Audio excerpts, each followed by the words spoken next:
দেশের ৮টি জেলায় বন্যা দুর্গত এলাকায় খাদ্য বান্ধব কর্মসূচির পাশাপাশি রাস্তাঘাট মেরামত সহ ক্ষতিগ্রস্তদের পুনর্বাসনে প্রয়োজনীয় ব্যবস্থা গ্রহণের নির্দেশ দেওয়া হয়েছে বলে জানিয়েছেন দুর্যোগ ব্যবস্থাপনা ও ত্রাণ মন্ত্রী আসাদুল হাবিব দুরু।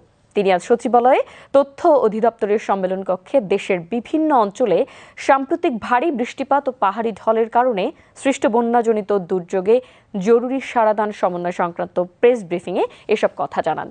এ সময় কৃষিমন্ত্রী মোহাম্মদ আমিনুর রশিদ, স্বাস্থ্য ও পরিবার কল্যাণ মন্ত্রী সর্দার মোহাম্মদ সাখাওয়াত হোসেন, পানি সম্পদ প্রতিমন্ত্রী ফরহাদ হোসেন আজাদ এবং দুর্যোগ ব্যবস্থাপনা ও ত্রাণ প্রতিমন্ত্রী এম ইকবাল হোসেন উপস্থিত ছিলেন।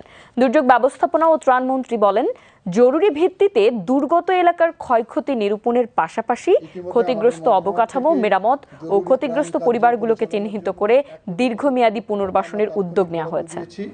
৩,২৫০ মেট্রিক টন চাল বরাদ্দ দেওয়া হয়েছে, শুকনা খাবার দেওয়া হয়েছে এবং এর বাইরে মাননীয় প্রধানমন্ত্রী তার ত্রাণ ভাণ্ডার থেকে প্রত্যেক জেলায় ২০ লক্ষ টাকা অতিরিক্ত বরাদ্দ দিয়েছেন।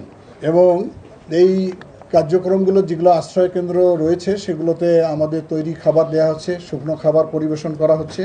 ক্ষতিগ্রস্ত পরিবারগুলোকে পুনর্বাসনের জন্য যেগুলো রাস্তাঘাট ক্ষতিগ্রস্ত হয়েছে, সড়ক জনপথ, তারা সেটা মেরামত করবে অল্প সময়ের মধ্যে। স্থানীয় সরকার মন্ত্রণালয়ের আওতাধীন যে সমস্ত সড়ক তারা সেটা মেরামত করবে। আমরা আমাদের মন্ত্রণালয় থেকে যদি কাঁচা সড়ক থেকে থাকে সেগুলোকে আমরা কাবিটা দিয়ে মেরামত করব।